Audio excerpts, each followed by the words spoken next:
যেটা আমাদের দিকে তাক করিয়ে দিয়েছে, আমাদেরই ভাই সশস্ত্র বাহিনীতে, আমাদেরই উর্দি পরা ভাই। আমার সাথে আপনার পার্থক্য কি? আপনি উর্দি পরেন, আমি পড়ি না, এছাড়া কোনো পার্থক্য আছে? কিন্তু আমারই ভাইকে আমার দিকে সে বন্দুক তাক করে রেখেছে, বন্দুকের নল সে আমার দিকে তাক করে রেখেছে। তাহলে আমাদের রাষ্ট্রনীতি হচ্ছে এই বন্দুকের নল আমরা বাইরের দিকে ঘুরিয়ে দেব, এই বন্দুকের নল আমরা আমাদের শত্রুদের দিকে ঘুরিয়ে দেব। আমরা আক্রমণকারী না, আমরা আগ্রাসী না, আমরা আগ বাড়িয়ে কারোর সাথে কোনো ধরনের সংঘাত চাই না। কিন্তু we have every right to defend ourselves.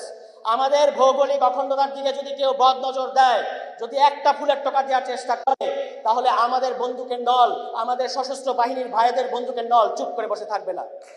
এবং আমাদের সশস্ত্র বাহিনীর ভাইদের সাথে বাংলাদেশের জনগণ, আপনারা দেখেছেন এই যে জয়পুরহাট সহ বিভিন্ন জায়গায় সম্প্রতি যে টেনশন শুরু হয়েছিল, বাংলাদেশের কৃষক, বাংলাদেশের সাধারণ মানুষ ওই সামান্য একটা দা নিয়ে বাংলাদেশে আমাদের সীমান্তরক্ষী ভাইদের পাশে দাঁড়িয়েছে।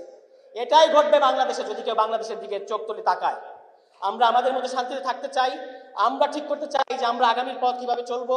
কোনো বাইরের কোনো রাষ্ট্রের, দিল্লির কোনো ধরনের নাক গলানো এখানে আমরা সহ্য করবো না, এক মুহূর্তের জন্য বরদাস্ত করা হবে না। আমরা পরিষ্কারভাবে বলেছি যে আমরা কোনো ধরনের সংঘাত চাই না, কোনো ধরনের উস্কানি চাই না, কিন্তু আমরা শান্তিতে থাকতে চাই।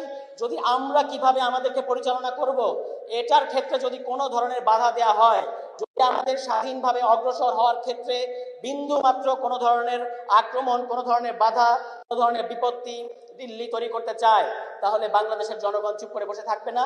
এবং আন্তর্জাতিক আইন অনুযায়ী আমাদের অধিকার আছে যে আমরা আমাদেরকে আত্মরক্ষা করব। যারা মনে করছেন যে আগামী ইলেকশনে আপনারা ইতিমধ্যেই ক্ষমতায় চলে গেছেন, আপনারা কিন্তু দিবার স্বপ্ন দেখছেন। বাংলাদেশে একটা শ্রীলঙ্কার মতো ঘটনা ঘটতে পারে। এখানে এখনো কিছুই ডিসাইডেড হয় নাই।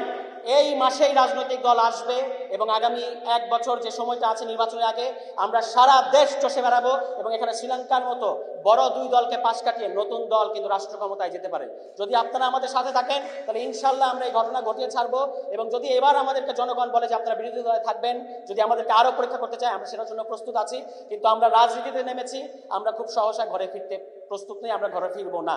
দরকার নাই আমাদের কোনো আমেরিকা দরকার নাই, কোনো রাশিয়া দরকার নাই, কোনো চীন দরকার নাই, কারোর উপর নির্ভর করে আমরা এখানে ক্ষমতায় থাকতে চাই না।